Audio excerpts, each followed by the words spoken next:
What's up, YouTube? Welcome to the show. Today I have New Japan star Lio Rush as we lead into Capital Collision at DC at the Sports Entertainment Arena. He's been a 10-man tag team match. He's showing up in MLW and Impact, all over the independent scene. Lio Rush, the bad child. How are you, man? I'm doing pretty good, man. I'm doing as best as I think I possibly can right now. Like you said, I've been all over the place right now, and I've been doing some good work everywhere. So I'm excited. It's a good time, and I'm feeling good. For sure, for sure. And like you have this new like moniker now, like the bad child. I feel like every time I talk to you before, you've always been the man of the hour. So what makes the man of the hour different from the bad child Lio Rush? uh, it's just a different time in my life, that I feel like I'm in right now.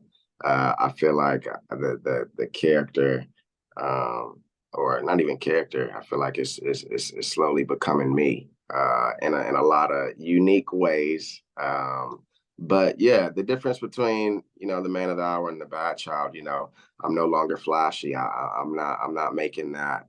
Uh, I'm not making that a priority of like what drives me anymore. I've already been here, I've been there, I've made the money, I've had the struggles and the setbacks and everything. And I feel like the bad child is kind of uh it's a combination of everything. It's what accumulated the drive and the hunger and the passion that I have now.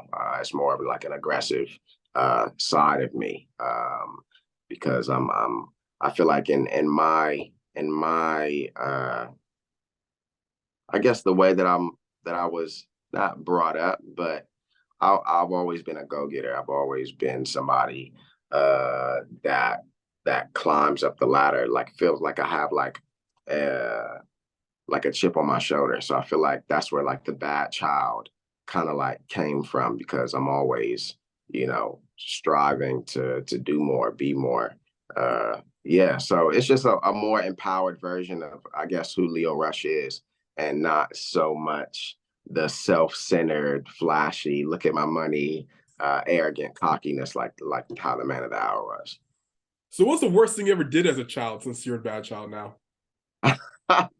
The worst thing I've Yeah. ever done as a child. Oh man, I was uh I was a handful for sure, but not in a horrible way. I Okay. I I feel like I was very protective when I was younger. So I grew up with with four older sisters, well, three older sisters, one younger sister, but I was the only boy. So I felt like I was very protective.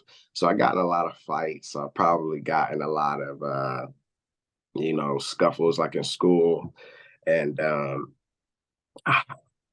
maybe I mean I don't know if it was bad. I'd say bad, or if I was just young and just doing stuff that I probably had no business doing, like, you know, swallowing a quarter or something insane, like as a young kid, like just being like curious. Yeah, I don't, I know it sounds insane. I know it sounds insane, but Do you look yeah, at a just being piggy bank and get hungry? a piggy bank. Yeah, Yeah, and you look at it, you're I'm like, hungry, oh, that's gummy bears. hungry. It's Okay, word. the money for me. Okay. Interesting. Oh, you said school fights. Hold up. I'm gonna dig deeper. What was the funniest fight? Just like I said, being protective of myself and being protective of my sisters. I was actually, when I was in elementary school and middle school, I was bullied. I was definitely one of the kids in school that would get like bullied back in like elementary school, and I was always short. I was always the shortest person. I was always the like the oddball, like the one that you know you know what I mean, like Yeah. out of the group I was always the one. Yeah, but I think as time went on and like frustration built, I started getting in like more fights in school, unfortunately, and a lot of stuff I probably shouldn't have got into in high school, middle school, high school. But then I found amateur wrestling, and amateur wrestling kind of saved me from all of that. It made me focus. It made me, discipline. It made me have a drive, a hunger. So amateur wrestling kind of changed my life, really. it made me channel all of that anger and frustration and aggression and everything into something that I wanted to do in life. And I was, I've always been a professional, well, not a professional athlete, but I've always been an athlete since I was 5 years old. There hasn't been a year where I haven't played a sport since I was like 3. So, um, yeah. Yeah, I was I feel like protected. you almost kind of avoided it a little bit, but I respect it. I understand. I understand. Come on, man. You gotta pay for that other information I'm Ah, giving you. You yeah, gotta pay okay. for that. I'm good. I'll pass on that one. But I want to talk about New Japan, Leo, because obviously you took all that from amateur wrestling and turned to being a professional wrestler. Now, since you're in New Japan, what have you liked about being part of this company? Maybe compared to others, but maybe just like, what do you like being a part of, being on the New Japan roster? I love being a part of the roster. I feel like, honestly, I feel like I don't even have the words. Literally the best wrestlers on the planet. I feel like the roster is incredible. I mean, the list of legends who are still a part of the New Japan roster that are still going strong, that can still put on incredible matches, that can go toe to toe with a guy that they came up with. Yeah, Uh, Also put on a match with some of the younger talent, and it's still top tier. So I feel like that roster is incredible, and I'm honored to be a part of it. I feel like New Japan is very focused and driven on wrestling skill and ability, and uh, that's the focus is the wrestling. And I've always liked that about professional wrestling, is the actual wrestling and people's styles of wrestling. And I'm glad that I have a style that stands out within New Japan, but also can get the respect from guys on that roster as well. So it feels right, me being a part of the New Japan roster. I'm honored and grateful to be a part of it, really. for sure. And as someone who's been a part of like the big three wrestling companies in the world right now, the WWE, AEW, New Japan, what would you say is different about like the locker room aspect of like being a performer that's back there every other day? I'm sorry. Like, what's the difference of working for WWE versus AEW versus a New Japan? I feel like it's just different environments, different minds that run the place, that uh, and also different cultures. I feel like they all have an entirely different fan base. So I feel like naturally it's going to be different. Um, but I feel like the biggest difference is, like I said, I think the biggest difference is just the cultures within each individual promotion. I mean, WWE and is so driven on like the now. You can see like where it's going with like the social media era and capitalizing on what the world is today, and mainstream and cross promotion, cross brand promotion, and stuff like that. So it's pretty cool to see. And then you have the heavy, hardcore wrestling fan base in AEW, where the cameos are more so happening within wrestling, which is also so different than uh, than WWE. And then you have New Japan Pro Wrestling, where it's about that fighting, strong spirited wrestling, and the passionate fans who believe in what we're doing to the highest level, and it's looked at as such a high respected sport over in Japan. So I feel like all three are so different, and it feels different in all three. But yeah, they're all different in their own unique ways. Yeah, and for all three of those companies, you've also competed in DC with them. And coming up this weekend, you're going to be back in DC in a 10-man tag. What are you going to do to make sure that your team secures that win? Do what I always do, Mr. Malcolm. But no, seriously.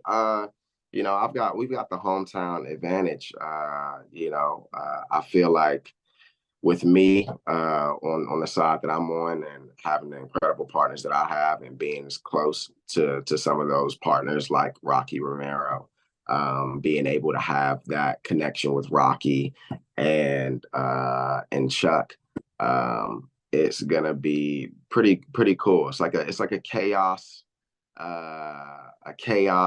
reunion slash get together slash homecoming. So I feel like just all the good energy, everything is leaning over towards on our side, and I feel like we're definitely gonna pull off the win, and it's gonna feel pretty good. Yeah, you mentioned that you're part of Chaos now, which is also another thing I should have said in the intro. That's such a big accomplishment. Um, how did you join Chaos for fans that don't know? They're like, there's like, whoa, I didn't know Lio Rush was a part of Chaos already. Yeah.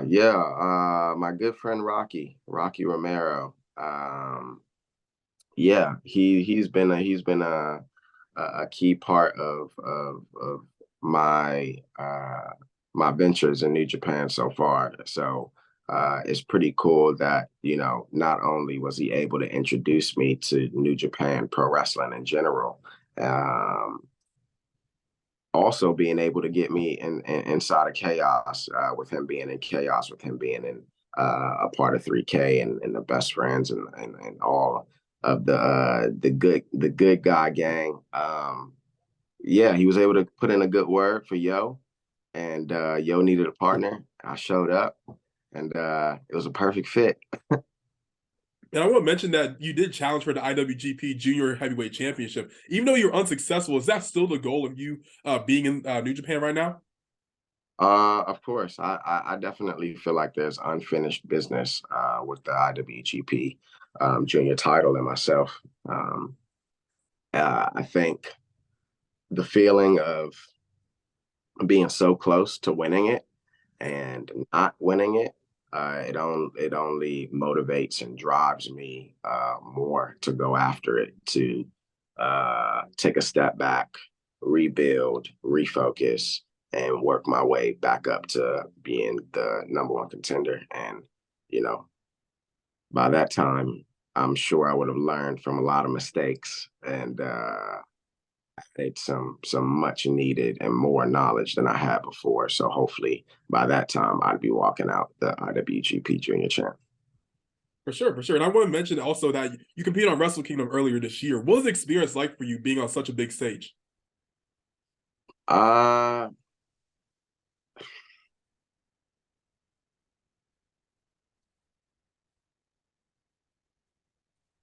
Again, literally lost for words. It doesn't hit you until you watch it back a few Yeah. times. Um, but for me, I wanted to be a part of New Japan before I got signed to WWE. That was always an interest of mine. That watching the guys who would wrestle over there, and watching the Wrestle Kingdom pay-per-views every year, and being excited to see what happens from Wrestle Kingdom. You know, it became the ultimate dream of mine. So for me to have been involved in a tournament that qualified me to go to Wrestle Kingdom, and I win that tournament on my first time being in Japan, and then the next time I'm in Japan, I'm at Wrestle Kingdom. Like, it was so surreal for me. Yeah, it was a huge moment that I'm proud of, a huge moment that I'll never forget. I definitely will never forget it because I got split open pretty bad. I got some good scars on my face, so those are some good memories. But yeah, absolutely incredible. Definitely, uh, like I said, a moment that I'll never forget. If you could predict where you're going to be on next year's Wrestle Kingdom, where would you like to see yourself? Next year's Wrestle Kingdom, I would like to be defending or going for a title. I would like to. Um, but yeah, time will tell. You never know what will happen. This world moves so quickly now. I don't even know what's going to happen in 2 hours from now. So, you know, so much can happen 2 hours from now. But yeah, only time will tell. I'll you know, continue on my journey in New Japan Pro Wrestling and see where it takes me, and wherever it takes me, I'll be ready for it. You also competed in Impact Wrestling this year as well. You made your debut over WrestleMania weekend against Kushida. What was it like competing for Impact? And is that a company you want to see yourself maybe competing more down the line? Impact was incredible. I I feel like I think that was a huge milestone for me in my career. I feel like I've been to a lot of different promotions, a lot of different independent promotions, a lot of different televised promotions, and I've done it all at a fairly young age, and I feel like I'm proud of that. And Impact is a place where another one of those places where I, you know, grew up watching and idolizing the wrestlers who were in the X division, and the product was just so exciting to watch. And I was a huge fan of the video game. I played the video game back in the day, but um, wrestling for Impact nonetheless was incredible. It was a feel good moment, and it was cool that I was able to wrestle against you know, a legend in the junior division, the X division, the cruiserweight division in Kushida, and being able to showcase that match, you know, with New Japan and Impact. I felt like it was a little match made in heaven, and that was supposed to happen. So, you know, I'd love to show face and Impact in the future. Hopefully, you know, that happens. But yeah, a lot going on right now. Like I said, you never know. You never know what will happen, especially in wrestling. Wrestling is all over the place and so exciting and so unpredictable. So you never know what will happen. But if that opportunity came, I'd be open and down and ready to make my own impact. So yeah. For sure, for sure. And since you are a New Japan guy now and coming up soon for Forbidden Door with AEW, and that is a collab between the two brands, if you were booked on that card, who would you want to face? That's a big question. You got to repeat it for me. All right. All right. So with Forbidden Door coming up very soon, that's AEW New Japan. Who would you want to face on that card if you're booked on it? uh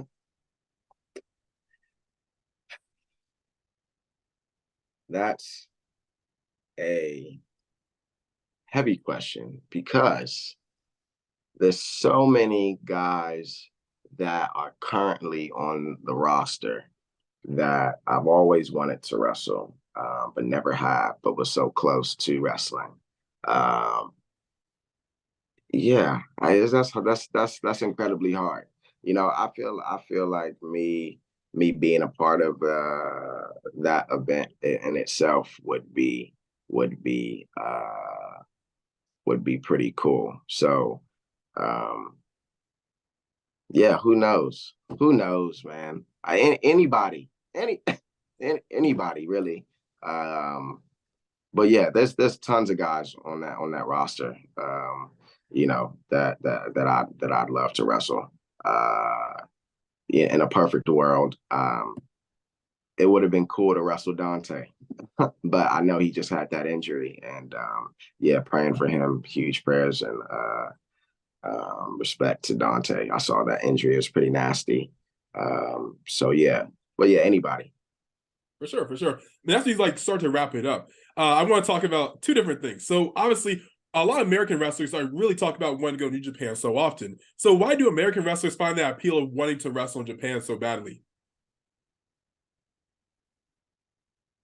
I think just a different experience. I feel like a lot of people talk about it. You hear stories about wrestling in Japan and the dojo system and how guys are brought up and how wrestling is viewed there and how the crowds are different. And um, yeah, it's just an entirely different wrestling culture. It's no different than going to Mexico and wrestling with with luchadors and doing a lucha style. The culture is just entirely different. It's a different style of wrestling. It's a different way of wrestling. Psychology is different.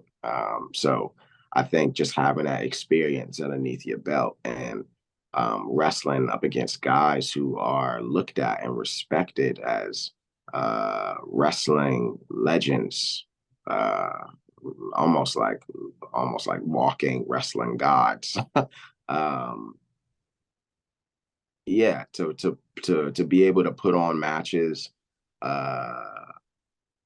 in America, and be able to put on great matches in Mexico, to be able to put on great matches in Canada, to be able to put on great matches in the UK, and then being able to put on great matches in Japan with some of the best wrestlers in the world. I feel like that then puts you in the class of an elite wrestler, or like a wrestler that is respected in all aspects and in all, you know what I mean? I feel like a lot of people, um, well, and I know it's not everybody. Everybody doesn't want to go to Japan, but I feel like for the people who do, I feel like it's probably for those reasons that I listed. For sure, for sure. And the last question is, you said that you make the best smoothie in the world. You said this a while ago on Instagram. What goes in that smoothie? What goes in the smoothie? Yeah. So now you're trying to make me give up the Rush recipe. Yeah. Come on, man. Where is the money? This I is mean, what I'm like, saying to you. do you have Zelle? Do I have Zelle? I have Zelle. Oh, I was hoping you weren't gonna have Zelle because no one has Zelle. All right, well No, I got Zelle just in case you got Zelle, and I know you got Zelle. I don't got Zelle. I'm a Venmo guy, so yeah. Sorry. I got Well, Venmo too. I got it all, man. surprisingly, I just canceled my Venmo account. I actually have PayPal. Sorry. Yeah. Sorry. I guess instead of that question, why should fans come out this weekend to DC to the Capitol Collision at a sports entertainment arena to see Lio Rush? Because I am coming home. DC, Maryland, Virginia, then the DMV as a whole has made me who I am today, has molded me, has given me the tools and the knowledge and the scars and everything to make me who I am today, the bad child Lio Rush, who is getting an opportunity to wrestle with some of the best wrestlers in the world. For, in my eyes, the best wrestling promotion in the world. And that's a big deal for me. And it's a big deal for DC. Representation is important for all of us in DC. It gives people hope. It gives people drive. It gives people passion.